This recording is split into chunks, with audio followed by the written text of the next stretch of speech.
Welcome to Let's Talk Death, conversations to inform and inspire. Let's Talk Death is a series of conversations with some amazing people from various fields. Our goal through these conversations is to normalize, educate, and demystify the taboo around death, dying, and the journey of grief. Welcome to this episode of Let's Talk Death. I'm Fran Solomon. And I'm Andy McNeil. And we're thrilled to be your hosts for these conversations. Let's Talk Death is brought to you by Heal Grief, a social support network creating community after someone has died. Everything we do is inspired by our core belief that no one should ever grieve alone. Our goal with this program is to have a friendly chat with some amazing people so we can help normalize and educate our Heal Grief community. Our guest today is William Peters. William holds degrees from Harvard's Graduate School of Education and UC Berkeley and is a practicing grief and bereavement specialist. William has worked as a hospice volunteer with the Zen Hospice Project in San Francisco and is a teacher and social worker in Central and South America. Recognized in the field of shared death studies, he has spent decades studying end-of-life experiences. William is the founder of the Shared Crossing Project and director of its research initiative. He is the author of At Heaven's Door, What Shared Journeys to the Afterlife Teach About Dying Well and Living Better. His work on end of life is informed by his therapeutic work with individuals and families, personal experiences with death and dying across cultures, and his family's own end of life journeys. William, we are delighted to have you as a guest on our show. Andy and Fran, it's a pleasure to be here. Thank you for having me. Of course. So, William, you talk about how your work is informed in part by personal experiences. Was there a particular death loss that you experienced that influenced your path? You know, I would say not a particular death experience. I would say, this is a great question. I would say I had a near-death experience when I was 17 years old. And there was not the grief I experienced in that. Well, I'll tell you what happened. It was a high-speed skiing accident. I crushed my spine in that accident. And I was catapulted out of my body and had a very classical near-death experience in the sense that I saw myself moving away from my body on the ski slope and then North America. And then I saw like a satellite view of Earth. I was very much at peace and happy and comfortable. It wasn't like there was anything weird about it. And I watched a life review and saw a beautiful galaxy and then saw the light and realized I was dying and I did not want to die. And unlike many near-death experiencers who are quite comfortable and regret having to come back to their human existence, I felt like I had something more to do here and pled with God to come back. As you can see, I came back. And that experience I did not talk about for, I want to say almost a decade in any form, really. But it moved me in some ways because that was my first major experience with grief. Because when I came back, I was not the same person. I could not, I was an athlete. I was identified with my physicality, my athletic and outdoor prowess, and I was struggling with severe back pain. I was never able to run again.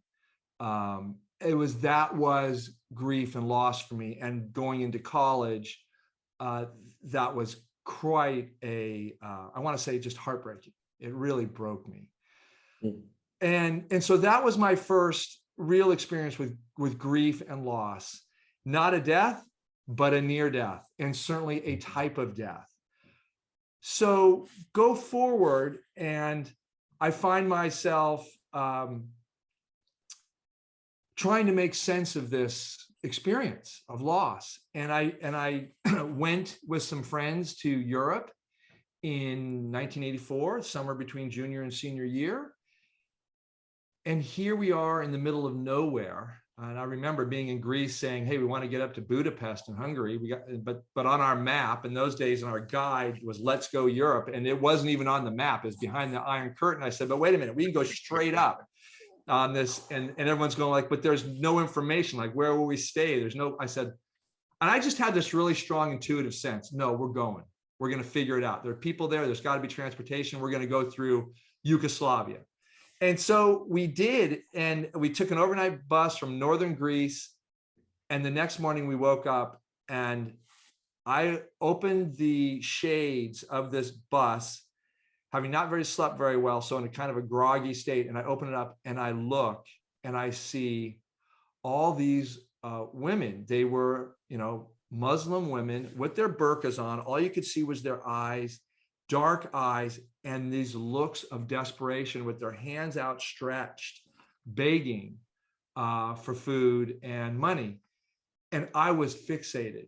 And I did not know this at the time. It took me many years.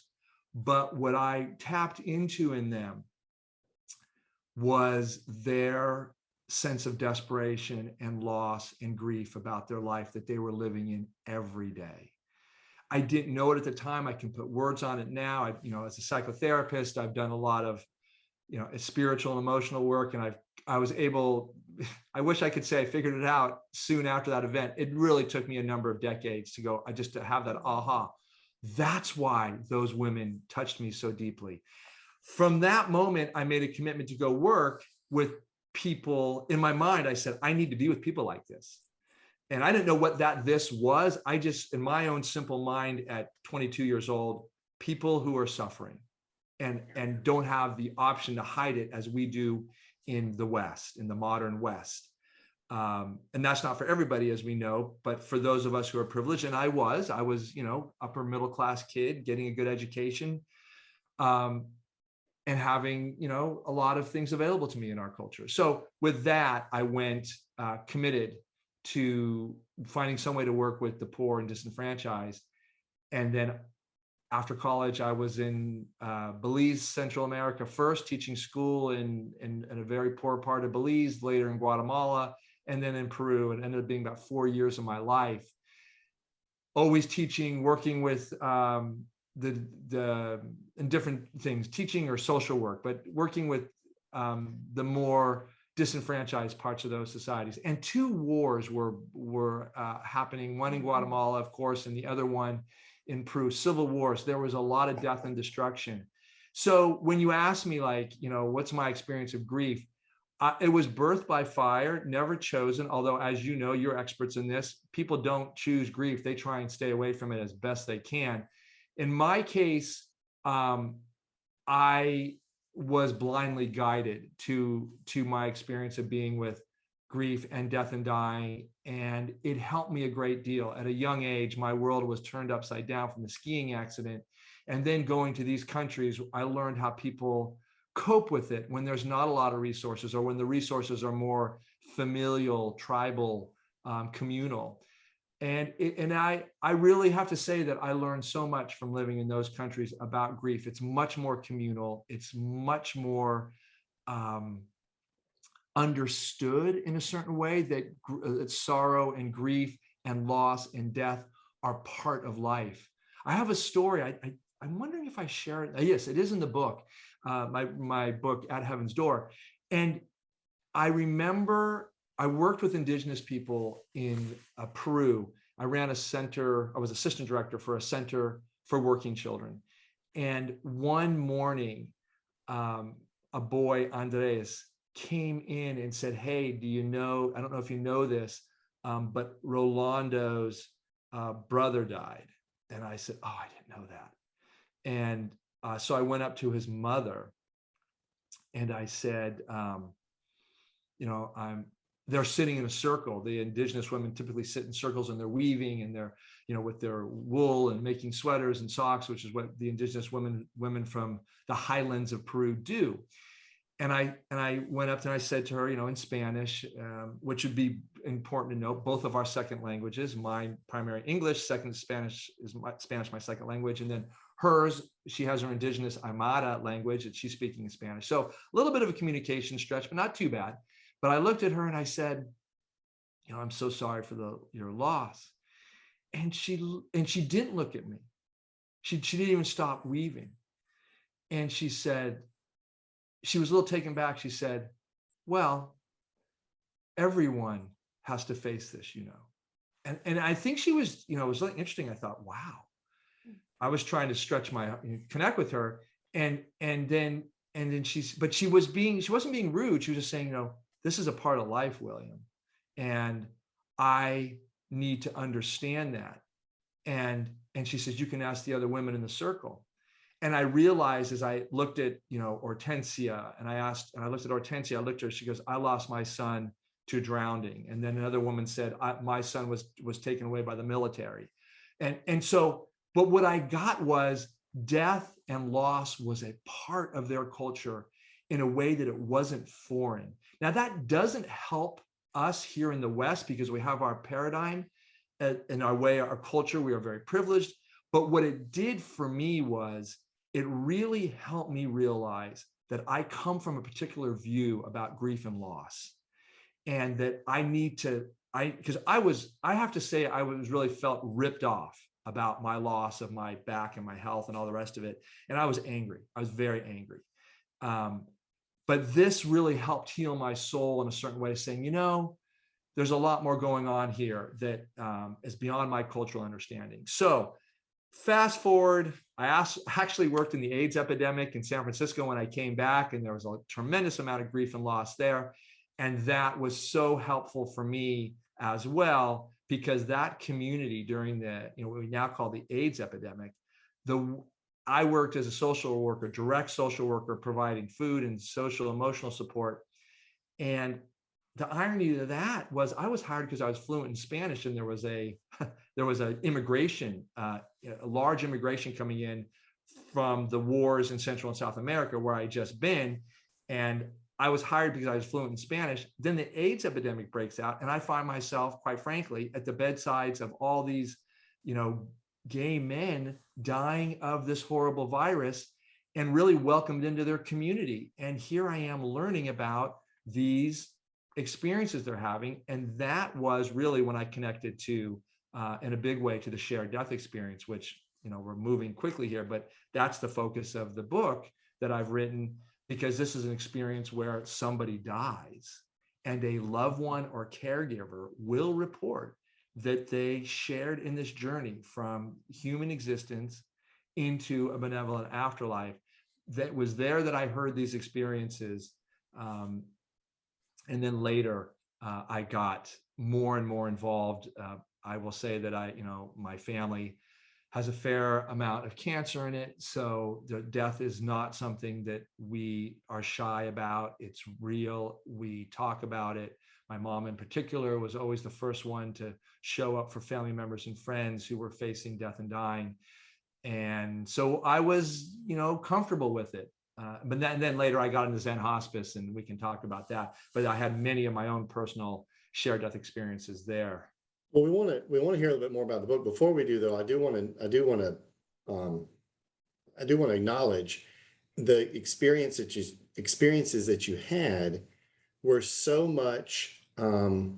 There is this shared human experience, right? And even though in different cultures we experience it in different ways, as you said, we have our own paradigm here in the West and how we look at it.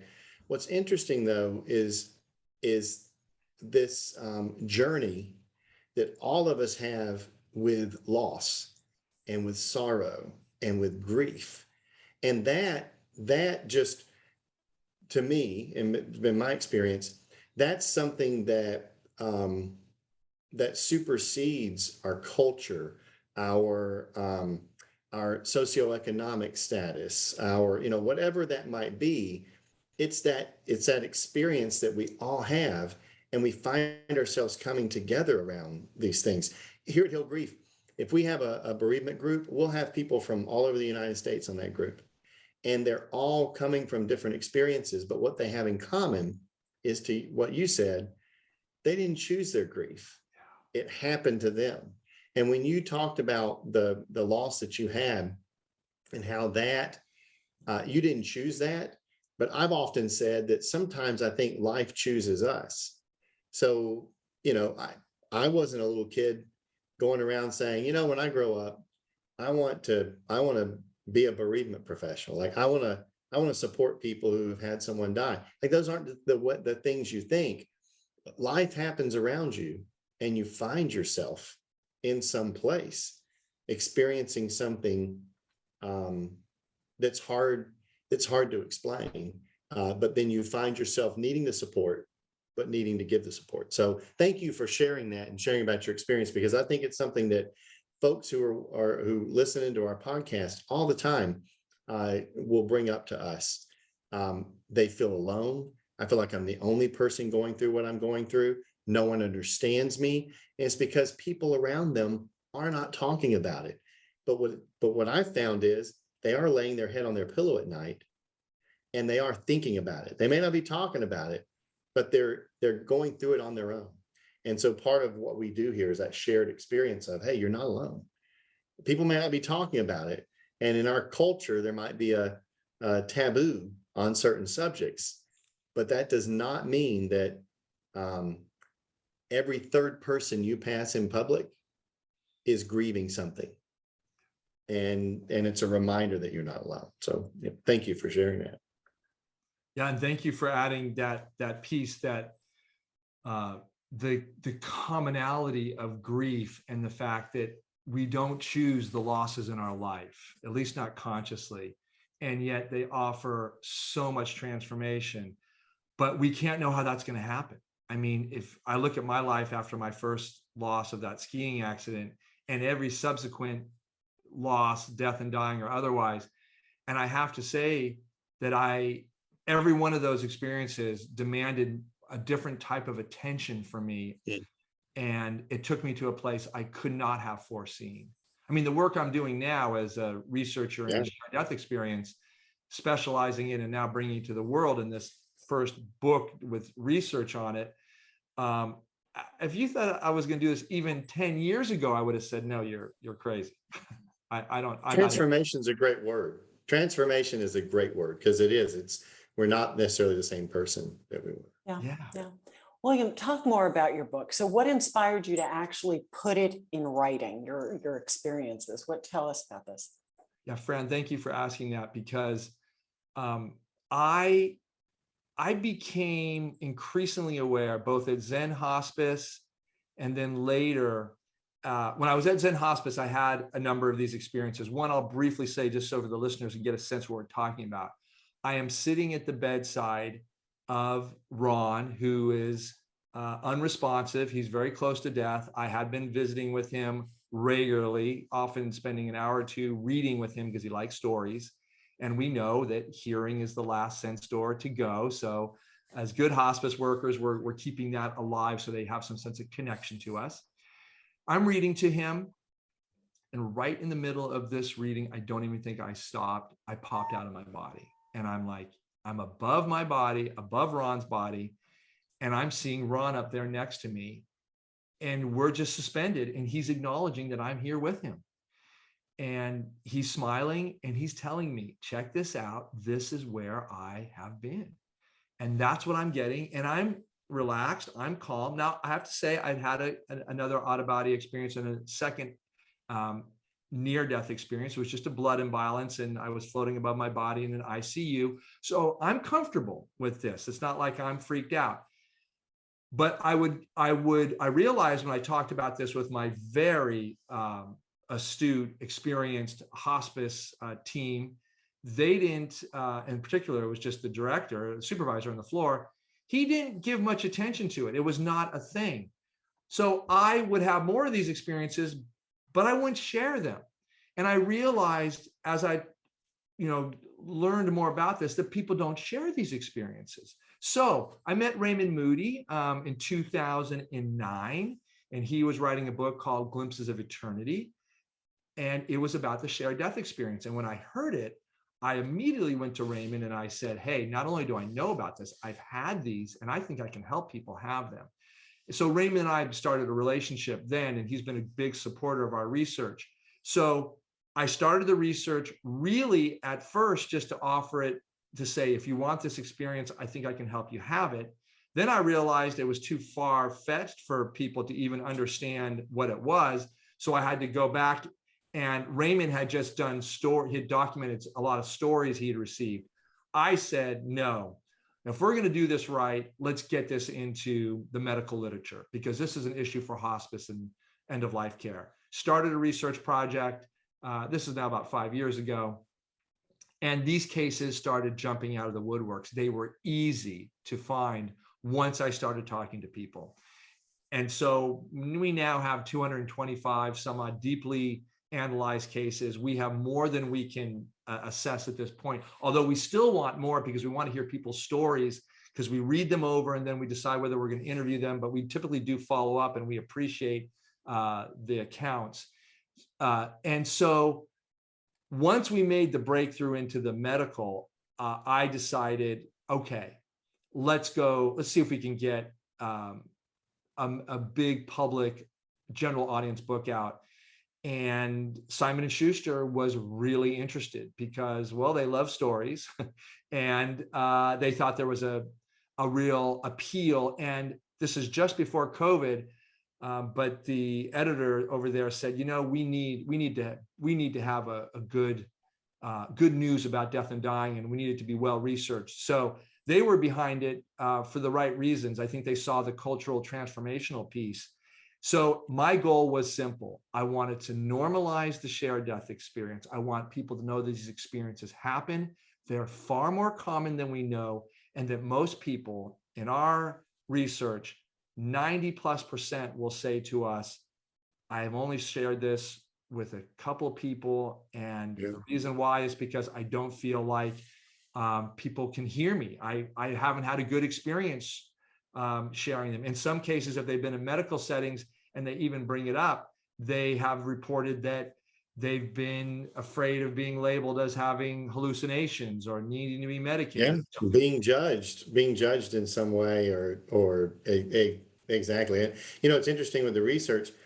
It's good that you had the research, but then as you said, the research is ongoing, because we know how with research, if 3 or 4 years goes by, well, that's old research. Now you need new research. So it sounds like that you've created a bit of an infrastructure where you can continue to collect the stories, have the research, and then be able to put the book out. I tell you, we're actually almost out of time. Believe it or not, things just fly when we're here. I would like, though, before we end our time, I would like, our audience often wants to know how they can connect with our guests, and if someone wanted to connect with you, with your work, what is the best way they could do that?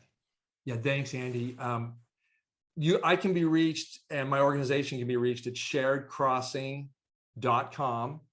And I would remind your viewers that we have a place on our contact page where you can sign up for our newsletter if you want to get more information about our research. We have lots of programs, but also if you want to submit an account or a story to us, there's the place to do it. And we have great resources about all sorts of end-of-life phenomena. We call them shared crossings. And we have a story library where we provide videos, firsthand video accounts of people sharing their stories. And so it's a great resource.